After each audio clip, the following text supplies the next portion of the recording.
হযরত মুসা আলাইহিস সালামের জবানাতে একটা যুবক ছেলে ছিল যে কিনা প্রতিটা রাতে শরাব পান করত এবং বাজারে গিয়ে একদিন একটা করে নতুন নতুন নারীকে খরিদ করে নিয়ে আসতো। সে রাতটা সঙ্গে কাটাতো, পরের দিন আবার শরাব পান করতে যেত, আবার একটা নতুন নারীকে নিয়ে আসতো। এত অর্থশালী ছিল, এত ক্ষমতাশালী ছিল, কেউ তার বিরুদ্ধে কথা বলার ছিল না। অথচ তার চরিত্রটা বড় নোংরা খারাপ ছিল।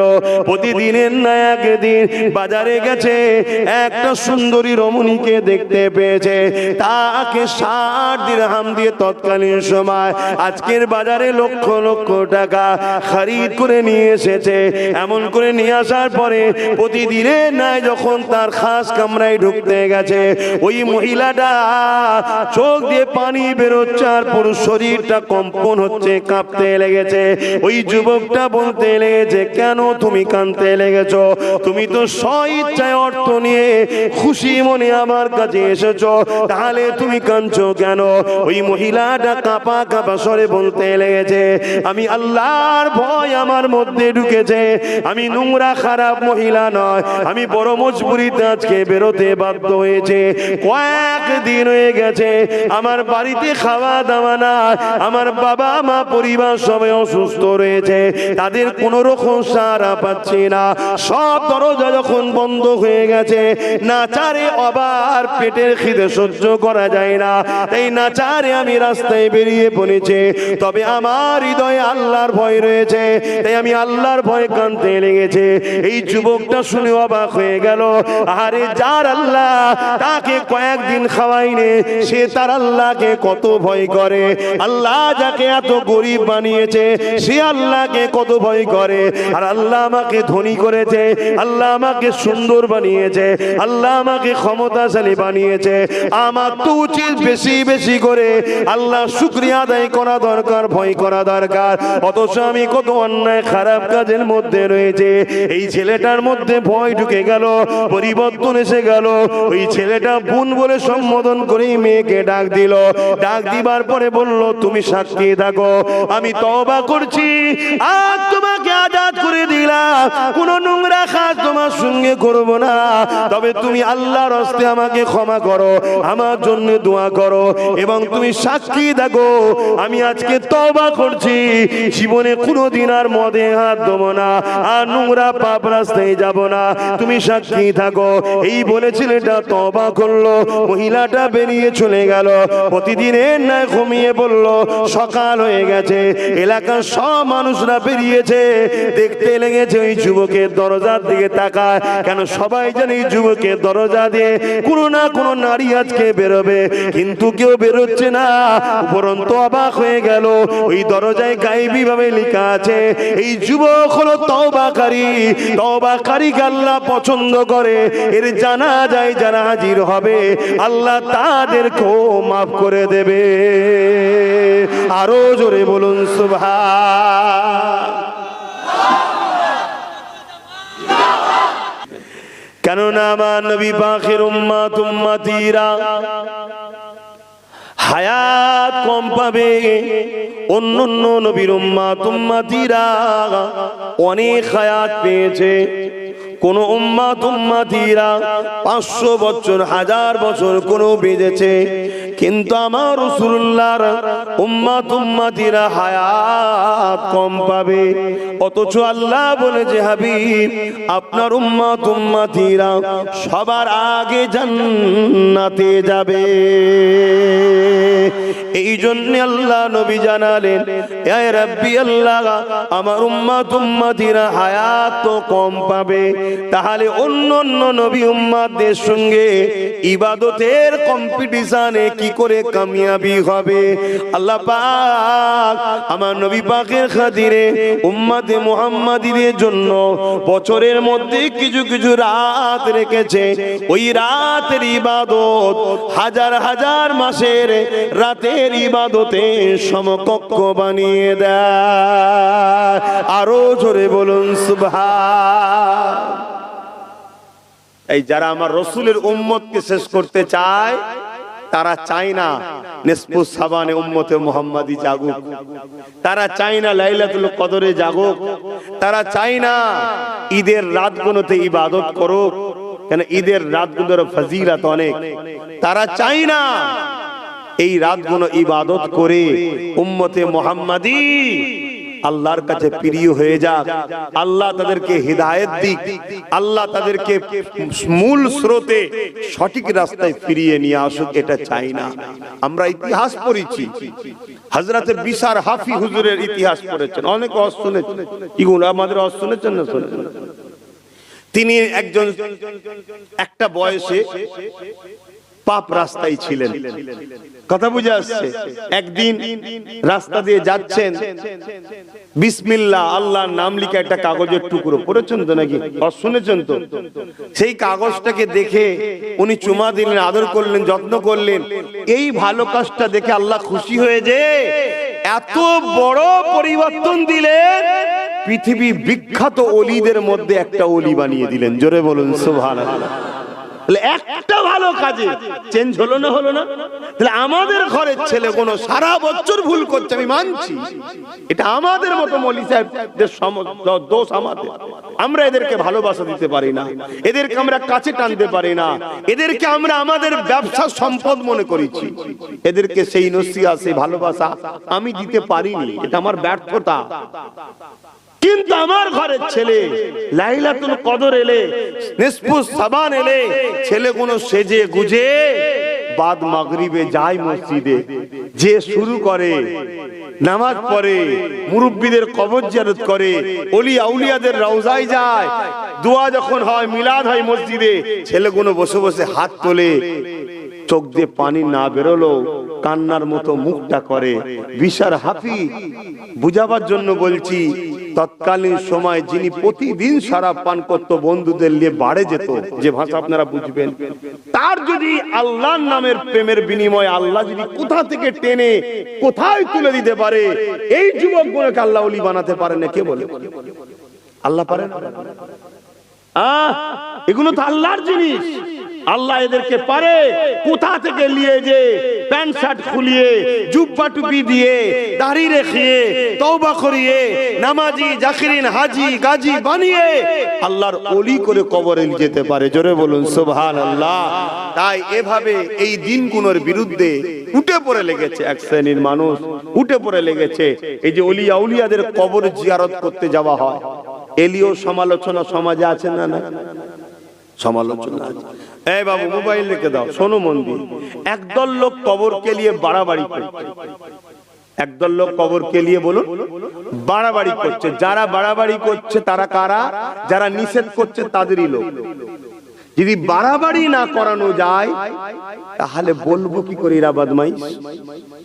যেমন একদল মুসলিম নামধারী সমাজের বুকে সন্ত্রাসী করছে, কথা বুঝে আসছে না? কোন জায়গায় বোম মেরে দিচ্ছে, প্লেন ক্র্যাশ করে দিচ্ছে। এগুলো কারা? যারা মিডিয়ায় বলে মুসলমান মানেই সন্ত্রাস, তাদেরই তৈরি করা। শুনছেন না শোনেন? এইগুলো যদি না করে তো বলবো কি করে? ঠিক তেমনই যারা মাজারকে মিটাতে চায়, যারা ওলি আউলিয়াদের বিরুদ্ধে, জিয়ারতের বিরুদ্ধে, তারাই কিন্তু আবার একদল লোককে দিয়ে মাজারের নামে ইসলাম বিরোধী কর্মকাণ্ড করছে। আর ওইটাকে দেখিয়ে পুরো জিয়ারতকেই বন্ধ করে দিবার পরিকল্পনা একদল লোক আবার ফতোয়া দিচ্ছে।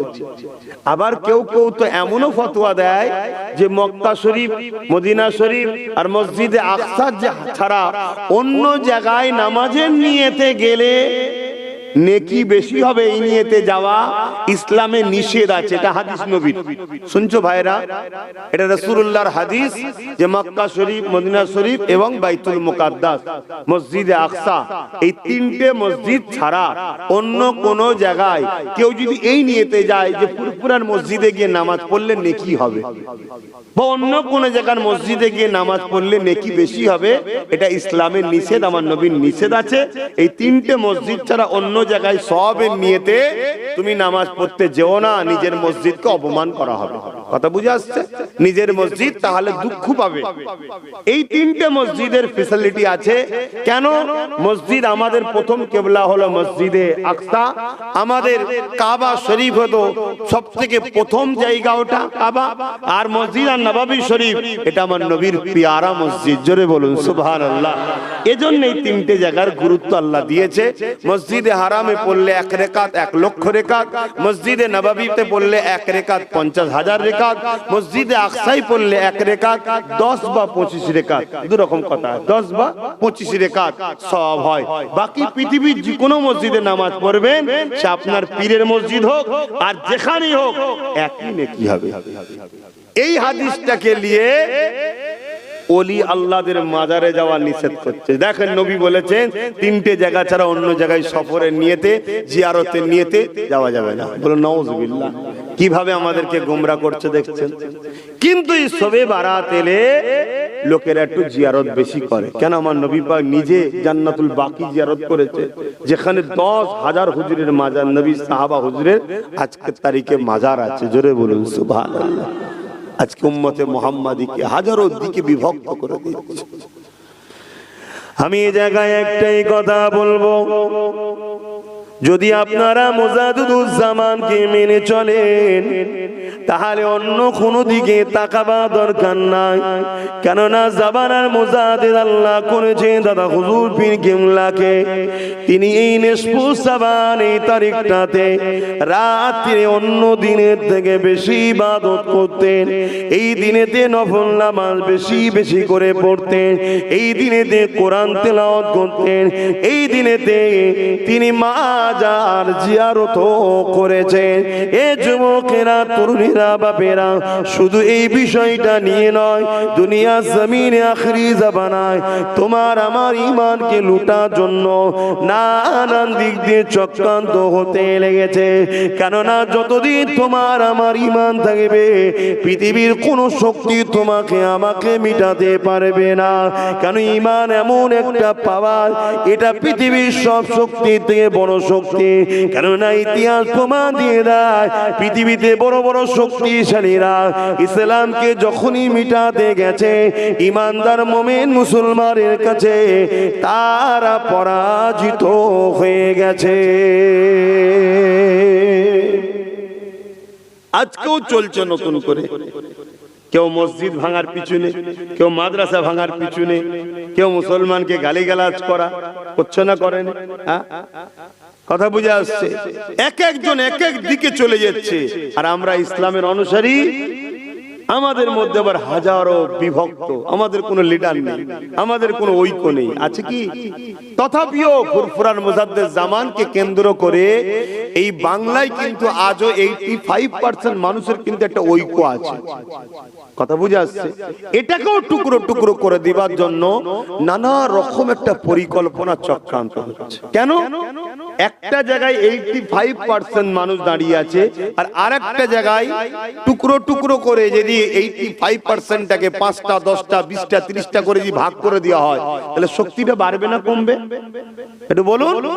কমে যাবে। এটা পরিকল্পনা একটা চলছে। কোন ইমাম ঢুকছে, কে ভাই? আমি ফুরফুরার হুজুরদের মুরিদ, দাদা হুজুরের নাম করেই ঢুকছে। ঢুকে 30, 40, 50 দিন, 100 দিন, 1 বছর থাকার পরে আস্তে আস্তে ফোঁস তুলছে। দেখো সে গুটিয়ে গাটিয়ে দাদা হুজুর থেকে সরিয়ে অন্যদিকে নিয়ে যাবার প্ল্যান করছে। কেন? ওই 85% এখনো যেটা আছে, এই একতাটাকে ভেঙে দাও। মুসলমান যেন এক কাট্টা না থাকে। মুসলমান এক কাট্টা থাকলে ইসলাম বিদ্বেষীদের সমস্যা আছে। কথা বুঝছেন না? বুঝেন না? এই গত কালকের কথা বলছি। আপনার পশ্চিম বাংলার উত্তর 24 বা দক্ষিণ 24 বারাইপুরে একটা ছেলে মসজিদে ঢুকে পেশাব করে, দেখেছেন না? দেখেন, এটা হচ্ছে টেস্ট। এগুলো কেন হয়? টেস্ট করে দেখে যে রিয়াকশনটা কি আছে। তার কিছুদিন আগে দেখুন আরেকজন কি বললো, এক হাতে কোরআন আর এক হাতে হাদিস নিয়ে নাকি মুহাম্মদ সাল্লাল্লাহু আলাইহি ওয়াসাল্লাম ইসলাম প্রচার করেছে। বলেছে না? বলেন? দেখুন এইভাবে চলছে, এইভাবে টেস্ট হচ্ছে, চারিদিকে টেস্ট। তার কিছুদিন আগে দেখুন কেউ বলছে 600 মাদ্রাসা দেওয়া হবে, আবার আপনার জেলার একজন কেউ বলছে এটা জিহাদিদের একটা কি এ চলছে। এই যে দেখছেন না, সব সময় ঘুরিয়ে ফিরিয়ে লক্ষ্য একটাই, মুসলমানকে টেস্ট করে দেখো, উত্তপ্ত করে দেখো এদের ঈমানটা কোন জায়গায় এখন আছে। কেন ঈমান তো মাপা যায় না, ঈমান কি মাপা যায়? ঈমান যদি এদের থাকে, এদের সঙ্গে লেগো না কোনো। এদেরা যতক্ষণ না বেঈমান হচ্ছে ততক্ষণ এদেরকে শেষ করার স্বপ্ন মোটেও দেখো না। কারণ এরা সালাউদ্দিন আইবির উত্তরসূরি। জোরে বলুন সুবহানাল্লাহ। এরা খালিদ বিন ওলীদ, এরা খালিদ বিন ওলীদ রাদিয়াল্লাহু তাআলা আনহু হুজুরের উত্তরসূরি। এদের বিরুদ্ধে লেগো না। এরা গরিবের নওয়াজের উত্তরসূরি। জোরে বলুন সুবহানাল্লাহ। তা ঈমানটাকে লুটার জন্য এই সমাজে 72টা ফিরকা বাইর হয়েছে। আল্লাহ নবী বলেছেন 72টা ফিরকা। তাদেরও মাথায় দাড়ি, মুখে দাড়ি থাকবে, তাদেরও মাথায় টুপি থাকবে, তাদেরও পরনায় জুব্বা থাকবে, তারাও নামাজ পড়বে, রোজা থাকবে, তারাও হজ করবে, তারাও দান খায়রাত করবে, তাদেরও মসজিদ থাকবে, তাদেরও মাদ্রাসা থাকবে। কিন্তু মনে রাখবেন, তাদের মাদ্রাসা সিলেবাস কোরআন হাদিস সামনে থাকবে, কিন্তু ব্যাখ্যাটা নিউ ইয়র্ক থেকে আসবে। গল্প বলছি না, ব্যাখ্যাটা ওয়াশিংটন থেকে আসবে। তাদের মাদ্রাসা থাকবে, ওই জায়গাতে কিন্তু লক্ষ্য দাঁড়িয়ে থাকবে, নামাজ থাকবে, রোজা থাকবে, হজ থাকবে, সব কিছু থাকবে। লক্ষ্য হলো একটা, ছোটবেলা থেকে যারা ছাত্র আছে ওদের হৃদয় থেকে নবীর প্রেম আর আদবটাকে বার করো। শুনছেন তো নাকি? কত লক্ষ মুসলমান, কত কোটি মুসলমান, কত ক্ষমতাশালী, কত অর্থ, ও সব কিছু ইসলামে লাগে না। ইসলামে বিজয় তখনই হয় যখন ঈমানটা মজবুত হয়। জোরে বলুন সুবহানাল্লাহ। তাই কি থাকবে? নামাজ, রোজা, দাড়ি, টুপি সব থাকবে, শুধু বার করবে কি? ঈমান। অনর্গল আরবি বলবে, ছোট ছোট মাদ্রাসার বাচ্চারা শিখাও, এতে মানুষ অ্যাট্রাকশন হয়। ইংলিশ বলবে, মানুষ যদি অ্যাকসেপ্ট করে, অ্যাট্রাকশন হয়, তার বাচ্চাকে দেয়। নামাজের নিয়ম কানুন দাও, এত সুন্দর নিখুঁত ভাবে দাও যাতে দেখে মানুষ অ্যাট্রাকশন হয় যে বাবা এখানে কত সুন্দর শিক্ষা রে বাপ। কিন্তু তাদের মধ্যে থেকে কি কেড়ে নেওয়া হবে? নবীর প্রেম ও আদব। ঈমান কাকে বলে? কথা বল। বিস্তারিত হলো আমানতু বিল্লাহি ওয়া মালাইকাতিহি ওয়া কুতুবিহি ওয়া রাসূলিহি ওয়াল ইয়াউমিল আখিরি ওয়াল কদরি খাইরিহি ওয়া শাররিহি মিনাল্লাহি তাআলা ওয়াল বা'স বাদাল মাউত। এইটা হলো বিস্তারিত। আল্লাহর উপর ঈমান আনা, কিতাবগুলোর উপর ঈমান আনা, রাসূলদের উপর ঈমান আনা, ফেরেশতার উপর ঈমান আনা, ভালো মন্দ আল্লাহর পক্ষ থেকে হয় তাকদীরের উপর ঈমান আনা, মৃত্যুর পরে আবার উঠানো হবে, এই আখিরাতের উপরে ঈমান আনা। এ নওজোয়ান তরুণেরা, বাপেরা, এগুলো হলো বিস্তারিত। সংক্ষেপে আমি আপনাকে বলে দিই, ঈমান হলো মুহাম্মদ রাসূলের ঠোঁটকে ফলো করা। ওই ঠোঁট দিয়ে যেটা দিতে বলেছে নিয়ে নাও, যেটাকে ছাড়তে বলেছে ছেড়ে দাও। মাতাকুমুর রাসূল ফাকুযুহু ওয়া মা নাহাকুম আনহু ফান্তাহু। এটাই হলো ঈমান।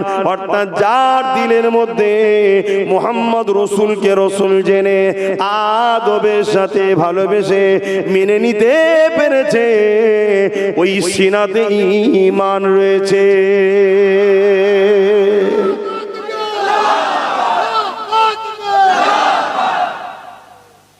খুব ভালো করে বোঝেন বাপ জানামা, যুবক আমার, আখেরি জমানা। দাড়ি দেখিয়ে ঈমান চুরি করে নেবে, নামাজ দেখিয়ে তোমায় কাফের বানিয়ে দেবে, মসজিদ দেখিয়ে তোমায় বেঈমান করে দেবে, কোরআনের তাফসীর করতে করতে তোমায় বেঈমান বানাবে। আখেরি জমানা। হযরতে মাওলা আলী হুজুরের সময় তো হয়েছিল খারিজি বলে একটা দল, কোরআন দেখিয়েছে মানুষকে। কোরআন লোকের বাড়ি বাড়ি গেছে, বিরাট পাগড়ি, বিরাট দাড়ি, বিরাট টুপি, বড় সব মাওলানা মুফতি বাড়ি বাড়ি ঘুরছে। কি কোরআন মানো, আলীর কথা নয়। কোরআন আল্লাহর কথা, আল্লাহর কথা মানো, আলীর কথা কেন চলবে? কোরআন মানো, কোরআন মানো, কোরআন মানো, কোরআন মানো, কোরআন মানো। আম মানুষ বলছে সত্যি তো, আলী আগে না আল্লাহ আগে? আমি যদি আপনাদের জিজ্ঞেস করি, আপনারা স্বাভাবিক বলবেন আল্লাহ আগে, কারণ আল্লাহ তো খালেক। স্বাভাবিক, সত্যি তো আল্লাহ সব থেকে বড়, মুহাম্মদ রাসূলের থেকেও আল্লাহ বড়। এই সত্য না মিথ্যা? এটা 100% শিওর। কিন্তু নিয়ত তো খারাপ। ওই লোকের ভেতরের নিয়ত তো খারাপ, কথা সত্য কিন্তু ভেতরে নিয়ত, এদেরকে আল্লাহ দেখিয়ে বেঈমান বানাবো। লোক আজকে বলে না নবী নবী নবী নবী করলে হবে, আল্লাহকে ধরো, আল্লাহকে ধরো, আল্লাহকে ধরো, আল্লাহ তো মালিক। ওর কথা কিন্তু সত্য, কথাটার মধ্যে কোনো মিথ্যা নাই, কিন্তু বদমাইশের নিয়ত খারাপ। এই জন্য আল্লাহ বলছে, হাবিব মুনাফিক কারা? মুনাফিক চিনবেন কি করে হাবিব? মুনাফিক হলো তারা যারা আমি আল্লাহ আমার ব্যাপারে ছুটে ছুটে আসবে। নামাজের বেলায় ছুটে, রোজার বেলায় ছুটে, হজের বেলায় ছুটে, আমি আল্লাহ আমার বেলাতে ছুটে ছুটে আসবে। আর দরুদের বেলায়, নবীর বেলায় ঢোক গিলবে, বড্ড বাড়াবাড়ি হচ্ছে, কোনো করার কি দরকার? আল্লাহর পাক বলছে, হাবিব এগুলো হলো সব থেকে বড় মুনাফিক, যারা আমার দিকে ছুটবে, আপনার বেলায় পিছবে। তাহলে মোমেন কারা? আল্লাহ নিজে ঠিক করে দিয়েছে, যারা আপনার দিকে ছুটে যায় তারা হলো প্রকৃত মোমেন। কেন? আপনার কাছে গেলেই ওখানে আমি আল্লাহ আমাকে পাওয়া যাবে। জোরে বলুন সুবহানাল্লাহ। আমি অন্য কারো কাছে নেই তো, আমি তো আপনার সাথে আছি, আমি আপনার সাথে আছি, আপনার যে হবে আমি তার সাথে আছি। জোরে বলুন সুবহানাল্লাহ। কেন? আমি কারো মুখাপেক্ষী নয় বন্ধু হাবিব, আমি কারো মুখাপেক্ষী নয়, আমি আপনাকে ভালোবাসি। জোরে বলুন সুবহানাল্লাহ। কাকে? মুহাম্মদ সাল্লাল্লাহু আলাইহি ওয়াসাল্লামকে। শুনছেন তো? তাই আমি যেখানেই যাই, যাকেই পাই, যেখানে যে জলসাই হোক, আমি তাকে একটু নবী শোনাই। উদ্দেশ্য এটাই, নবী যদি কেউ পেয়ে যায়, তার যদি দাড়ি চাচা থাকে, কাল দাড়ি আসবে। প্যান্ট শার্ট যদি থাকে, খুলে পায়জামা পাঞ্জাবি জুব্বা আসবে। নামাজ না থাকে, কাল নামাজ আসবে। রোজা না থাকে, কাল রোজা আসবে। আর এগুলো সব আগে থেকে আছে, নবী নয়। ও জাহান্নামে ঢুকবে আর বেরোবে না। কি বলছি বুঝছেন তো নাকি? এবারে হাজার রকম মশলা আছে না নাই সমাজে। আমি তো একটা লাইনে কথা বলছি, আর একজন আর একটা লাইনে কথা বলে না। আপনি তো মানুষ একটা, আপনি দুই জায়গায় যে বসেন, তাহলে আপনার ব্রেনটা কি হবে? কথা বলুন, আপনার মাথা ঠিক থাকবে? এজন্য তো শেষ হয়ে যাচ্ছে। এত ফিতনা হলো কেন বলে? এই বাংলার তো এক কথাই লোক সব দাদা হুজুরকে মানতো নাকি? এত ফিতনা বাড়লো কেন? এই ফিতনা বাড়াবার পিছনে কারণ হচ্ছে আমরা আমাদের বাচ্চাগুলোকে পড়তে পাঠাচ্ছি। এখানে যাও বাবা, ওখানে যাও। আরে কোরআন পড়াচ্ছে, সাধারণ মানুষ তো কোরআন পড়াচ্ছে, যাও। হাদিস পড়াচ্ছে, যাও। যাও ফিকহ পড়াচ্ছে, যাও। আমরা আমাদের বাচ্চাদের পাঠাচ্ছি।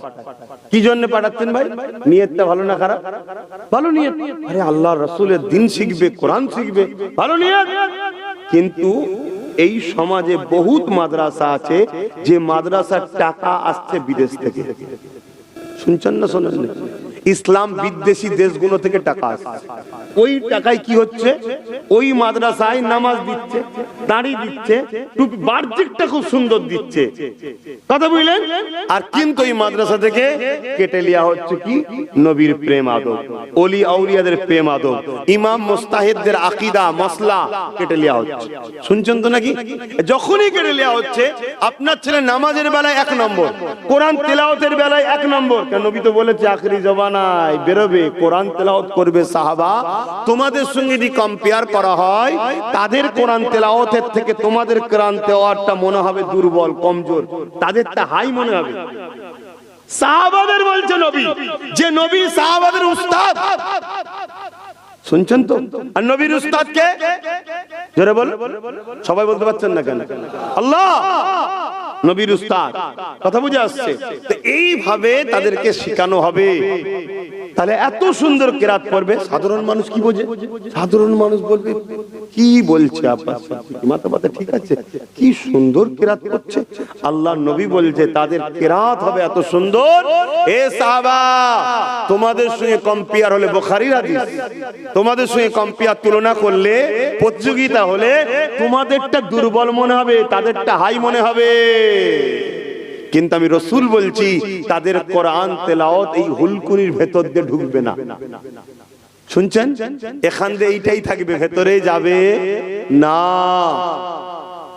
আল্লাহর নবী বলছেন যেমন ধনুক থেকে তীর বেরিয়ে যায়, ওদের নামাজ তুরা টুপি কোরআন সব থাকার পরও ওরা তীর থেকে যেমন ধনুক থেকে যেমন তীর বেরিয়ে যায়, ওরা ইসলাম থেকে বেরিয়ে জাহান্নামী 72 ফিরকা হবে। ওদের একটাই লক্ষ্য। সাহাবা হুজুররা জিজ্ঞেস করলে, হুজুর সব থাকার পরও কেন ওরা ভুল হবে? আল্লাহর নবী বললেন তাদের অন্তরে আমি নবী আমার হাইয়া থাকবে না, আমার আদব থাকবে না, আমার প্রেম থাকবে না। বড় মুফতি দাবি করছে, বড় মাওলানা দাবি করছে, বড় পীর দাবি করছে, বড় পীর সাহেব দাবি করছে। আরে দেখো তার মধ্যে রসুল আছে কিনা। যদি রসুল না থাকে তাহলে জানতে হবে সেই মুনাফিক 72 ফিরকা জাহান্নামী, তার সঙ্গে ঘুরে তোমার মূল সম্পদটা চলে যাচ্ছে। হতে পারে তুমি গুনাহগার, হতে পারে তোমার লেবাসে ভুল আছে, হতে পারে তোমার আমলের জিন্দেগিতে ভুল আছে, তুমি পাপী কিন্তু কাফের নয়, বেঈমান নয়, তোমরা পাপী। ঈমান থাকার দরুন আল্লাহ তোমাদেরকে যদি মাফ করে দেয় তো আলহামদুলিল্লাহ করতে পারেন। তিনি বলেছেন আমি করতে পারি, কি করতে পারে না পারে না? আজরে বলেন। হযরত মুসা আলাইহিস সালামের জবানাতে একটা যুবক ছিল যে কিনা প্রতিটা রাতে শরাব পান করত এবং বাজারে গিয়ে একদিন একটা করে নতুন নতুন নারীকে খরিদ করে নিয়ে আসতো। সে রাতটা সঙ্গে কাটাতো, পরের দিন আবার শরাব পান করতে যেত, আবার একটা নতুন নারীকে নিয়ে আসতো। এত অর্থশালী ছিল, এত ক্ষমতাশালী ছিল, কেউ তার বিরুদ্ধে কথা বলা ছিল না। অথচ তার চরিত্রটা বড় নোংরা খারাপ ছিল। প্রতিদিনের না একদিন বাজারে গেছে, একটা সুন্দরী রমণীকে দেখতে পেয়েছে, তাকে 60 দিরহাম দিয়ে তৎকালীন সময় আজকের বাজারে লক্ষ লক্ষ টাকা খরিদ করে নিয়ে এসেছে। এমন করে নিয়ে আসার পরে প্রতিদিনের নাই যখন তার খাস কামরায় ঢুকতে গেছে, ওই মহিলাটা চোখ দিয়ে পানি বেরোচ্ছে আর পুরো শরীরটা কম্পন হচ্ছে, কাঁপতে লেগেছে। ওই যুবকটা বলতে লেগেছে, কেন তুমি কাঁদতে লেগেছো? তুমি তো স্বইচ্ছায় অর্থ নিয়ে খুশি মনে আমার কাছে এসেছো, তাহলে তুমি কাঁদছো কেন? ওই মহিলাটা কাঁপা কাঁপা স্বরে বলতে লেগেছে, আমি আল্লাহর ভয় আমার মধ্যে ঢুকেছে, আমি নোংরা খারাপ মহিলা নয়, আমি বড় মজবুরিতে আজকে বেরোতে বাধ্য হয়েছে। কয়েকদিন হয়ে গেছে আমার বাড়িতে খাওয়া দাওয়া না, আমার বাবা মা পরিবার সবাই অসুস্থ রয়েছে, তাদের কোন রকম সাড়া পাচ্ছি না। সব দরজা যখন বন্ধ হয়ে গেছে, নাচারে আবার পেটের খিদে সহ্য করা যায় না, এই নাচারে আমি রাস্তায় বেরিয়ে পড়েছি। তবে আমার হৃদয়ে আল্লাহর ভয় রয়েছে, তাই আমি আল্লাহর ভয় কাঁদতে লেগেছে। এই যুবকটা শুনে অবাক হয়ে গেল, আরে যার আল্লাহ তাকে কয়েকদিন খাওয়াইনি, সে তার আল্লাহকে কত ভয় করে। আল্লাহ যাকে এত গরিব বানিয়েছে সে আল্লাহকে কত ভয় করে। আর আল্লাহ আমাকে ধনী করেছে, আল্লাহ আমাকে সুন্দর বানিয়েছে, আল্লাহ আমাকে ক্ষমতাশালী বানিয়েছে, আমার তো উচিত বেশি বেশি করে আল্লাহ শুকরিয়া আদায় করা দরকার, ভয় করা দরকার। অথচ আমি কত অন্যায় খারাপ কাজের মধ্যে রয়েছে। এই ছেলেটার মধ্যে ভয় ঢুকে গেল, পরিবর্তন এসে গেল। ওই ছেলেটা বোন বলে সম্বোধন করে মেয়েকে ডাক দিল। ডাক দিবার পরে বলল, তুমি সাক্ষী থাকো, আমি তওবা করছি, আজ তোমাকে আজাদ করে দিলাম, কোন নোংরা কাজ তোমার সঙ্গে করব না, তবে তুমি আল্লাহর হস্তে আমাকে ক্ষমা করো, আমার জন্য দোয়া করো, এবং তুমি সাক্ষী থাকো আমি আজকে তওবা করছি, জীবনে কোনোদিন আর মদে হাত দেবো না, আর নোংরা পাপ রাস্তায় যাব না, তুমি সাক্ষী থাকো। এই বলে ছেলেটা তওবা করলো। মহিলাটা বেরিয়ে চলে গেল। প্রতিদিনের ন্যায় ঘুমিয়ে পড়ল। সকাল হয়ে গেছে, এলাকার সব মানুষরা বেরিয়েছে, দেখতে লেগেছে ওই যুবকের দরজার দিকে তাকায়, কেন সবাই জানে এই যুবকের দরজা দিয়ে কোনো না কোনো নারী আজকে বেরোবে, কিন্তু কেউ বেরোচ্ছে না। উপরন্ত অবাক হয়ে গেল, ওই দরজায় গায়েবী ভাবে লেখা আছে, এই যুবক হলো তওবাকারী, তওবাকারীকে আল্লাহ পছন্দ করে, এর জানা যায় যারা হাজির হবে আল্লাহ তাদেরকেও মাফ করে দেবে। আরো জোরে বলুন সুবহান। আমার আল্লাহ, আমাদের আল্লাহ বলো না গো, আমাদের কত দয়ালু না? তাহলে আমি তো তোমাকে রাগ মুখ করে তুই জাহান্নামে চলে যাবি, তোর আর মাপ নেই, তুই এত পাপ করেছিস, এগুলো উচিত নয়। এতে আমাদের ছেলেদের মনের মধ্যে আরো ক্রোধ তৈরি হবে। অপর্যন্ত একে যদি বোঝানো হয় যে তুই এত পাপ করিস, তাও দেখ তোর আল্লাহ তোকে কত ভালোবাসে, খাওয়ায়, তোকে কত সুস্থ রেখেছে, তোর যৌবন দিয়ে রেখেছে, তুই সেই আল্লাহর কাছে আয়, ফিরে আয়, আমাদের ছেলেগুলো পরিবর্তন হবে। বলো ইনশাআল্লাহ, ইনশাআল্লাহ। আজকে বলো তওবা করেছে, আল্লাহ মাফ করেছে না করে না? তাই আমি যেটা বুঝতে চাইছি, এই ছেলেগুলোকে আল্লাহ চাইলে মাফ করে দিতে পারে। যদি কাউকে মাফ না করে, যদি ধরে, তাহলে কি হবে? শাস্তি হবে। এই নামাজ কাজা করেছো এতদিনের, এই শাস্তি। পূজা কাজা করেছো এতদিন, এই শাস্তি। এই করেছো, এই শাস্তি। আল্লাহ তার জন্য জাহান্নামে দেবে। আমার দেশে ভুল করলে আইন আছে না নাই? শাস্তি দেয় না, দেয় না? তাহলে আমার সৃষ্টিকর্তা তিনি ভুল করলে তো শাস্তি দেবে। এটা তিনি তো ঠিক নিজাম করেছে না ভুল করেছে? ঠিক করেছে। আচ্ছা তুমি বলো, তুমি ধরো না একটা অফিস খুলেছো, সেই অফিসে একজনকে চাকরিতে রেখেছো, 15-20 হাজার টাকা মাইনে, 3 দিন কামাই করেছো, তুমি কি করবে? মাইনে কাটবে না কাটবে না বলো? তাহলে তোমার জন্য সবকিছু যদি করতে পারো, বা সে কোন একটা ভুল কাজ করলো, তার পানিশমেন্ট তুমি শাস্তি দেবে না দেবে না? তাহলে আমার সৃষ্টিকর্তা, আমি ভুল করলে আমার শাস্তি দেবে না? দেবে। কিন্তু তিনি এত দয়ালু, আমার বিশ্বাস, আমার বিশ্বাস, আমার বিশ্বাস, নবীর প্রেমিক যারা হবে তিনি তাদেরকে মাফ করে দেবে। এটা আমার ঈমান। কেন আমি ইতিহাস পড়েছি, আমার জ্ঞান তারিখে হাদিস থেকে শুরু করে যতটুকু আল্লাহ আমায় দেখিয়েছে, জীবনী ওলিয়া উলিয়াদের যা যতটুকু দেখেছি, এত দয়ালু আল্লাহ ভাষাই বলা যাবে না। এত দয়ালু, অজ্ঞান হয়ে যাবেন শুনলে যে এত দয়ালু। 70 বছর একটা লোক আল্লাহর বিরুদ্ধে একটা দেবতা তৈরি করেছিল, তার পুজো করত। 70 বছর। কত বছর? 70 বছর। তার লাইফ পুরো শেষ হতে পারে। একদিন ভুল করে বলেছে সামাদ। আল্লাহর একটা জাত সিফাতি নাম আছে না, সামাদ, আর দেবতার নাম ছিল সাম, তার উপাসনা করত। একদিন ভুল করে বলেছে সামাদ, আল্লাহ সঙ্গে সঙ্গে সাড়া দিয়েছে। বলুন সুবহানাল্লাহ। ফেরেশতা বলছে আল্লাহ ও তো আপনাকে ডাকেনি, ভুল করে। আরে ডেকেছে তো বান্দা আমার, আমারই তো বান্দা। আল্লাহ কি তাহলে দুর্বল নাকি? আমরা তাহলে চলবে না এমন ব্যাপার না, এটা তার প্রেম। তিনি দয়ালু, তিনি রহমান, তিনি রহিম, তিনি গফুর, তিনি সত্তার। তিনি মাফ করতে ভালোবাসে, আমরা গুনাহ করতে ভালোবাসি, তিনি মাফ করতে ভালোবাসে। জোরে বলুন সুবহানাল্লাহ।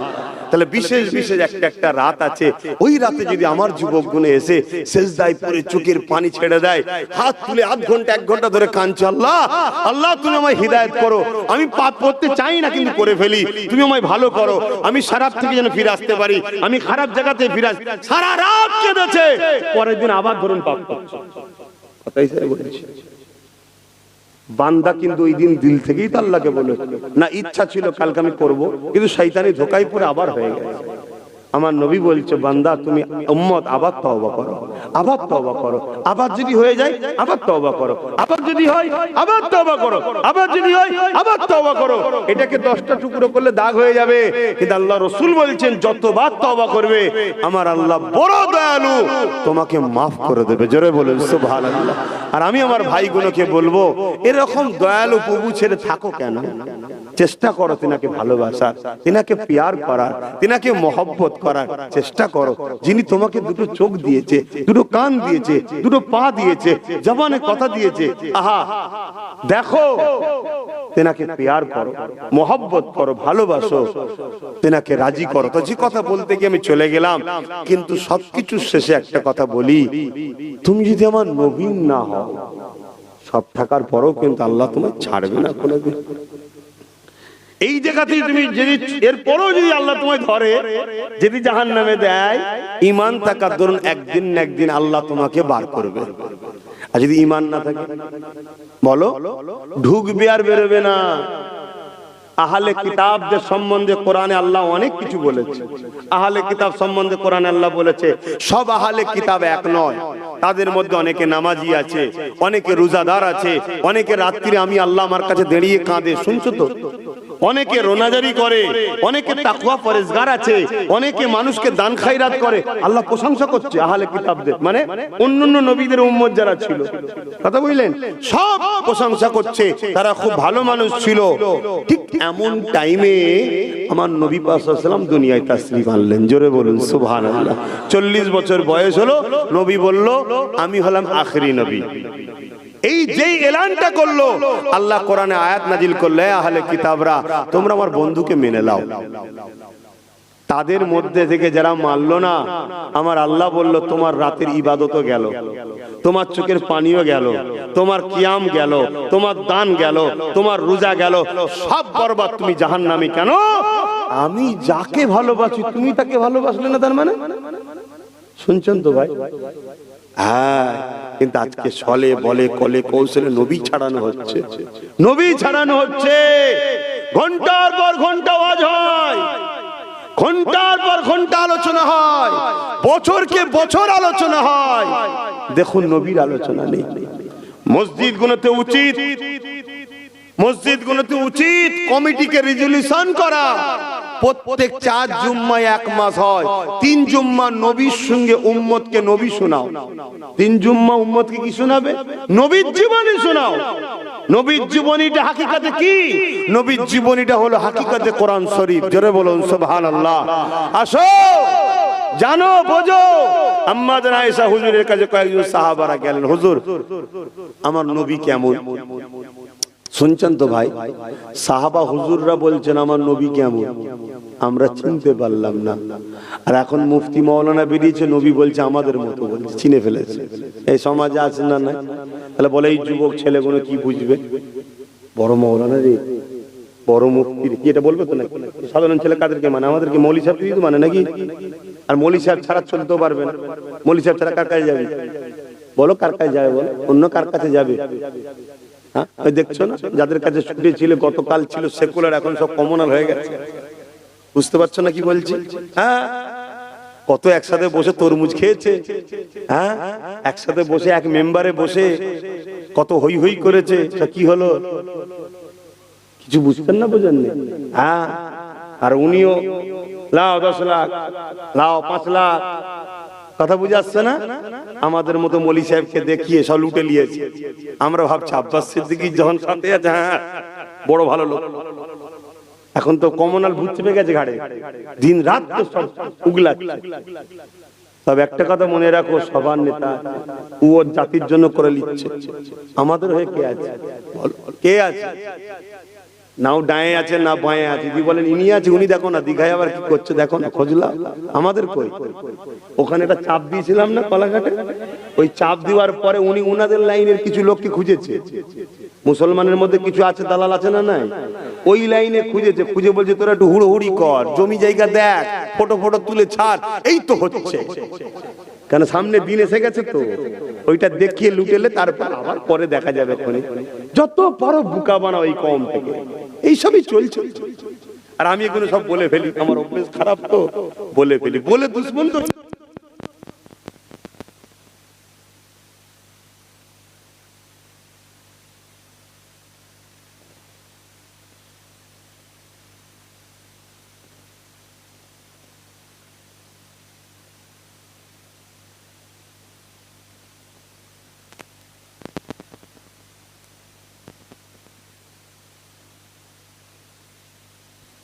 বুঝে নেওয়া দরকার, কারেন্ট যাবে।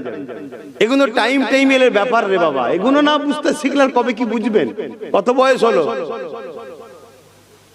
বাবা 55 বছর বয়স হয়ে গেছে, এখন এই আইডিয়াটা হয়নি। কোথাও বাম্পারে কোনো গর্ত আছে? ইফতারের টাইম হলেই জানবেন এটা সিস্টেম ধরা বাঁধা। এখন অবশ্য বেসরকারির কাছে গেছে তো, যত ইউনিট পড়বে ইনকাম বেশি, আর দাম তো হাই হয়ে গেছে। তারপরও চাই কমসে কম একবার সেহরিতে বন্ধ কর। আর ঠিক মসজিদে যখন তারাবি দেখবেন শুরু হয়েছে, ওকে একটু মন গেছে ঘুরে চলে যাবে। এ থেকে দেখে আমরা এখনো তো বুঝতে পারছি না। এরপরেও সে আমি বুঝাবো, আমি খারাপ হবো আমার কওমের কাছে। যাক টুকুরি ভাই, কথা বাদ দিয়ে দিলাম, ফেরত আসছি। আমি যে কথা বলছিলাম, আমার হুজুরকে ভালোবাসেন, পিয়ার করেন, মহব্বত করেন, যার কাছেই যাবেন, যার কাছে আখেরি জামানা কি খাওয়াচ্ছে, কি রান্না করেছে, কি তাবারুক আছে, সব পরে দেখবেন। আগে প্রথম দেখুন হুজুর আছে কিনা। আমার নবীকে ভালোবাসে কিনা, আমার নবীর পিয়ার আছে কিনা, আমার নবীর আজমাত আছে কিনা, আমার নবীর রিফাত আছে কিনা, আমার নবীকে সে গুরুত্ব দেয় কিনা, আমার নবীর কথা শোনাবে কিনা, আমার নবীর আলোচনা করবে কিনা, আমার নবীকে নিয়ে আমাদের সঙ্গে জুড়তে চাইছে কিনা, এগুলো দেখুন। যদি থাকে জমে জমে গিয়ে বসুন, আর না হয় তোমার এই খাওয়া, তোমার এই পেট, তোমার এই লোভ লালসায় তোমায় জাহান্নামে নিয়ে যাবে। আল্লাহ নবী বলেন আখেরি জবানে আমার উম্মত প্রচুর মার খাবে। সাহাবা হুজুররা বললেন কারণ কি হুজুর, সংখ্যা কমে যাবে? আল্লাহ নবী বললেন না। তার মধ্যে নবী বললেন একটা কারণ, অনেক কটা কারণ, একটা কারণ হলো তাদের অন্তরে লোভ ঢুকে যাবে। লোভ, কথা কিছু বুঝে আসছে না? না, আজকে আমাদের মধ্যে লোভ হয়ে গেছে, লুবি হয়ে গেছে আমরা। এতিম পাশের এতিম গরিবকে দিই না, পাশের বিধবাকে দিই না, পাশের ওই জায়গায় দিই না, নিয়ে যে মোটা মোটা টাকা দেওয়া হচ্ছে, কি কিসের গো বাবা? না জাকাতের টাকা। হুজুর কথা বুঝছেন? জাকাতের টাকা কি জন্যে? না হুজুর যদি আমাকে একটু পাশে বসতে দেয়, একটু ফটো উঠবে হুজুরের সাথে আমার ফটো, মুফতি মাওলানা নঈমুদ্দিন সাহেব আর আব্বাস সিদ্দিকী পাশে পাশে ফটো। কথা বুঝছেন না? বোঝেন না? কোথায় চলে গেছে সমাজ? অথচ ওই জাকাতটা উচিত তার আত্মীয়র মধ্যে কে গরিব তাকে আগে দাও। আত্মীয়র মধ্যে কেউ গরিব যদি না থাকে তাহলে প্রতিবেশীর মধ্যে কে গরিব তাকে দাও।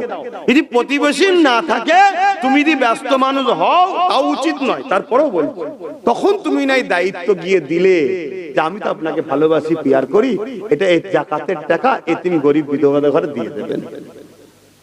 এটা বুঝে আসছে না?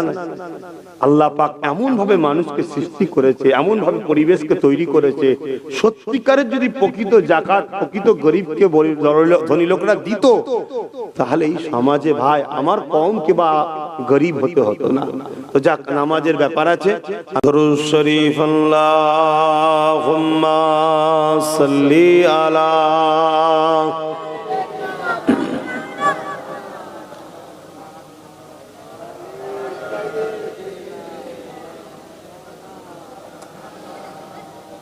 जब मदीने जाएंगे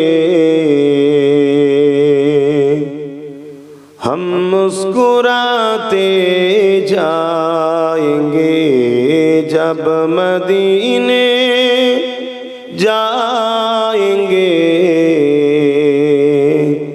हम मुस्कुराते जाएंगे,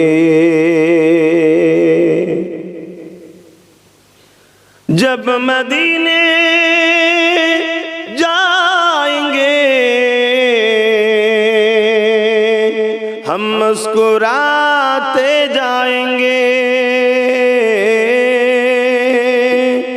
जब वहाँ से आएंगे आंसू बहाते आएंगे, जब मदीने जाएंगे हम मुस्कुराते जाएंगे, झोलियां भर लेंगे उनकी रहमतों से खामोखा,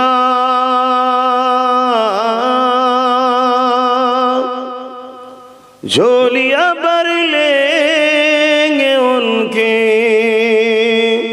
रहमतों से खामोखा, फूल जितने भी खिलेंगे हम उठाते जाएंगे, जब मदीने जाएंगे हम मुस्कुराते जाएंगे। अल्लाहुम्मा सल्ली अला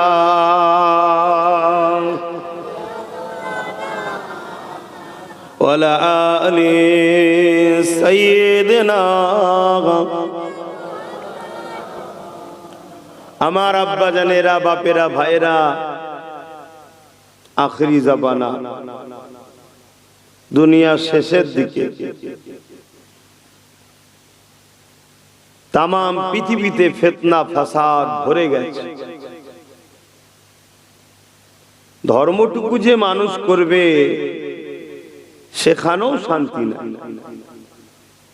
নতুন নতুন সব ফেরকা, নতুন নতুন জামাত, নতুন নতুন মত, নতুন নতুন দল বাহির হয়েছে।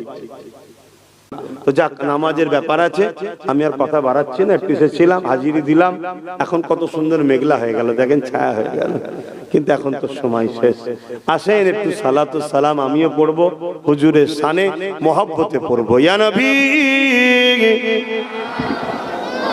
সালাম। একটু সব সামনে দিকে আসুন, যে যেখানে আছেন একটু লেগে যান, একটু সরে সরে কাছে আসেন।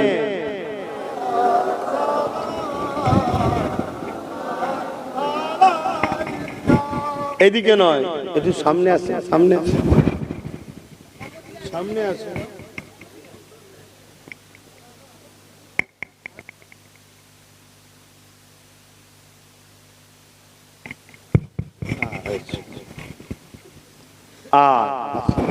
আল্লাহর হুকুম,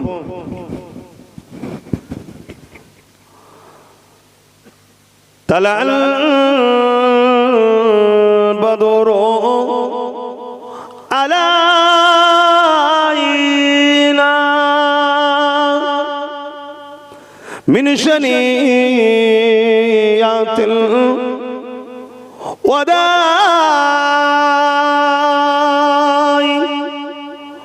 وجب الشكر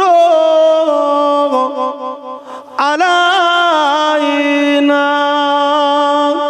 ما دعا لله أحداي يا نبي سلام يا رسول يا حبيب।